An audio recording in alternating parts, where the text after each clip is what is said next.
siapa influencer yang cocok sama target market kita. Nggak bisa asal kita pakai orang A, orang B untuk karena dia engagement-nya tinggi terus kita pakai mereka itu menurut saya tuh jadi jatuhnya nanti malah boncos gitu dan bisa mempengaruhi ke brand image kita juga sih.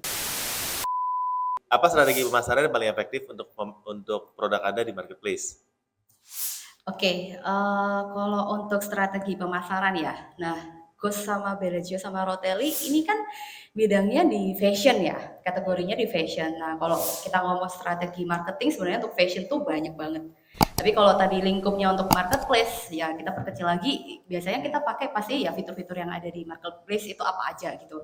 Yang paling sering dipakai ya pastinya live. Ya, untuk fashion itu harus banget kalau kita tuh pakai live karena dengan show our product gitu kita tunjukin produk kita itu bisa si customer tuh bisa bayangin itu produk kita tuh kayak apa. Contoh kayak misal aku jualan tas, kita tuh harus bisa nunjukin tas itu pemakaiannya gimana, cara pakainya gimana, ukurannya sebesar apa. Karena kalau secara gambar itu kan cuman ya nggak kelihatan ya gitu. Tapi kalau dipraktekkan secara langsung itu kan lebih kelihatan. Nah selain itu sebenarnya banyak banget sih kalau apa namanya kita ngomongin fitur-fitur yang di marketplace yang bisa pakai untuk fashion ya. Ada afiliator juga itu harus dipakai juga kayak gitu. Itu banyak banget sih. Terus tapi yang paling penting kalau menurut aku sebelum kita nentuin strategi marketingnya itu apa, lebih cari tahu dulu, pahami dulu brand identitas kita tuh seperti apa. Kita ini produknya tuh target marketnya tuh siapa, customer kita siapa. Karena kadang misalnya strategi marketing kita mau pakai kerjasama sama influencer gitu ya. Nah itu harus ditentuin dulu siapa influencer yang cocok sama target market kita. Nggak bisa asal kita pakai orang A, orang B untuk karena dia engagementnya tinggi terus kita pakai mereka itu menurut saya tuh jadi jatuhnya nanti malah boncos gitu dan bisa mempengaruhi ke brand image kita juga sih. Jadi makanya kalau dari saya lebih dipikirkan dulu brand identity kita tuh seperti apa dulu gitu sih, Om. Gimana sih caranya perang value? Nah, kalau perang value itu kita tingkatinnya dari ciri khas brand kita itu kita harus ada. Jadi kayak misal Ghost itu kan ciri khasnya dia youthful, unik, energi kayak gitu-gitu kan. Jadi kita tekankan di situ. Terus kita pilih nanti dari situ juga kita lebarin lagi nanti pilih desain produk-produknya itu sesuai dengan brand kita. Pasti nyari yang sama kayak brand kita itu nggak ada gitu loh. Jadi nanti saingan-saingan kita juga nggak ada. Akhirnya orang wah yang kayak Ghost ini nggak ada nih. Aku harus beli yang Ghost kayak gitu. Itu sih. Nah, kalau misalnya di marketplace sendiri kan yang jual tas kan banyak, Benar, tas sama sepatu banyak. benar. Ada yang harga 50 ribuan, ada 100 ribuan, 200, 300, 400. Nah, Ghost ini kan positioningnya kan lebih merek mall lah istilahnya ya kalau kita Mm-mm. bilang ya, lebih high quality ya. Gimana caranya bisa perang value sama yang di bawah? Apa sih yang biasa ditonjolin supaya orang tuh mau pilih brand ini? Apakah orang memang belinya karena udah kenal, udah pernah lihat di mall, terus cocok beli lagi di online? Atau memang di mall ini, di online ini dapat banyak customer baru yang belum pernah kenal brand ini sebelumnya?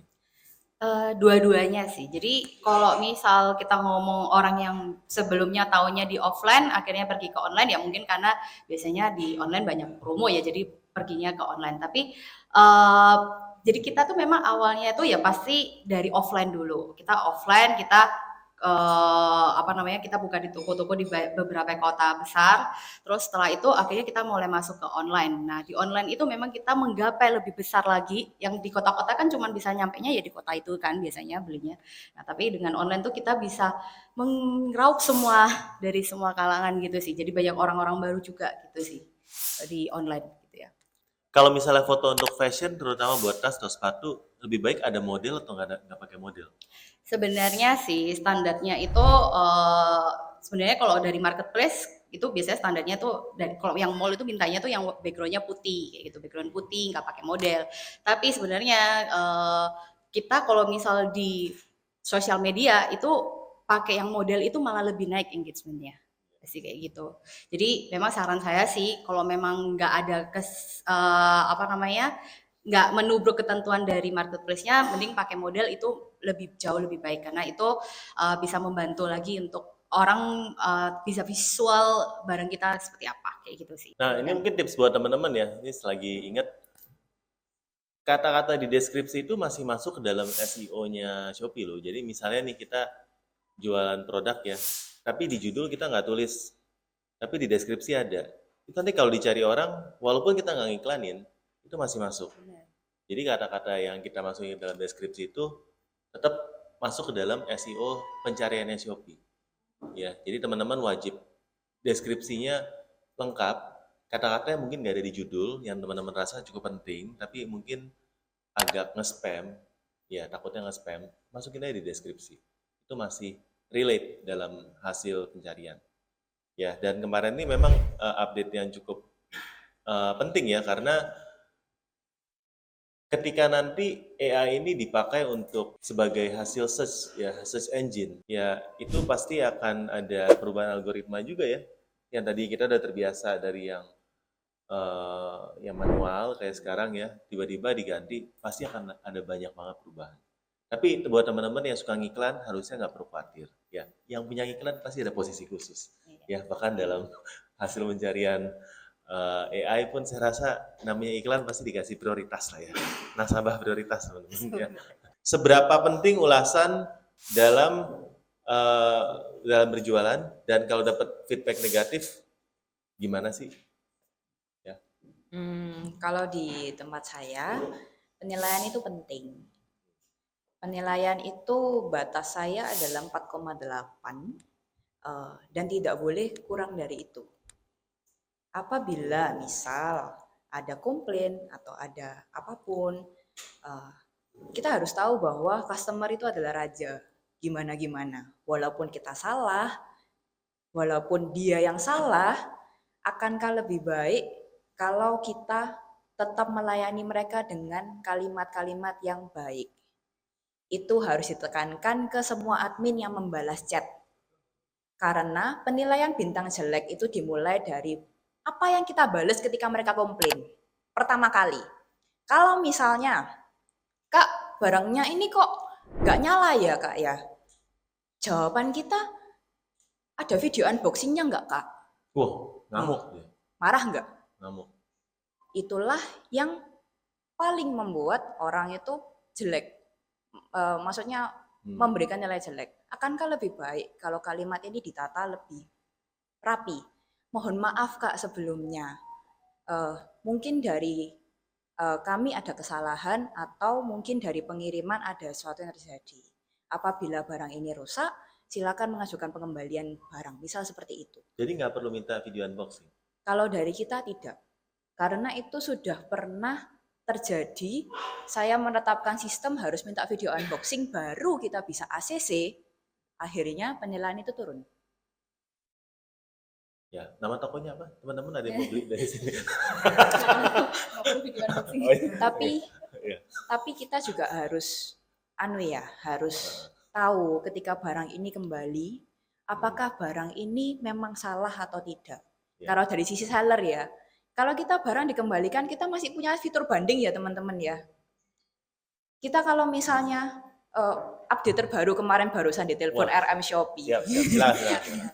Barusan telepon-teleponan sama RM Shopee. Iya. Sekarang apabila barang ini dikembalikan dalam kondisi yang kurang baik, atau ini adalah pure kesalahan dari penjual, di mana seller ini benar, kita boleh mengajukan banding dengan dananya kita juga cair. Paham ya? Misal, kita, kalau di tempat saya biasanya, misal nih kita beli mutiara warna biru. Ya, warna birunya 5. Tapi dia chat kita manual. Kak, saya minta pink, biru, ungu, merah, apa gitu. Tapi di sistem kan tetap biru. Begitu ya? Kita gimana-gimana, kita tetap main sistem. Dia ordernya biru 5, tapi minta di chatnya macam-macam. Ketika barang ini kembali ke kita dengan alasan kayak gitu, kita bisa membanding ke Shopee, dia ordernya 5 biru. Jadi seller kita nggak ngalah-ngalah banget gitu loh maksudnya. Kita nggak semena-mena kayak, oh pelanggan komplain apa, orang komplain apa. Ada fitur baru tahu nggak kalau misalnya pas customer ini bisa mengembalikan barang dengan alasan berubah pikiran. Nah, update terbaru, sekarang ya mulai nanti 14 Oktober, ketika barang ini sampai di customer, H+2 dana sudah cair ke kita. H+2 ya, bukan nunggu sampai pesanan selesai. Kalau dulu kan kita nunggu sampai pesanan selesai dulu baru cair ya ke kita. Sekarang nanti per 14 Oktober H+2 setelah pesanan sampai di customer, dana sudah cair ke kita. Apabila nanti ada komplain dari customer, itu nanti sistemnya adalah tarik saldo kita. Paham ya Mas? Saldo yang sudah cair itu nanti dipotong lagi sama dia. Tapi ada fitur banding, di mana fitur banding ini kalau saya lihat jarang dipakai oleh seller. Tapi kita harus tahu kalau fitur banding ini cuma ke Shopee, nggak sampai ke pembeli sekarang itu. Paham ya? Gitu kurang lebih.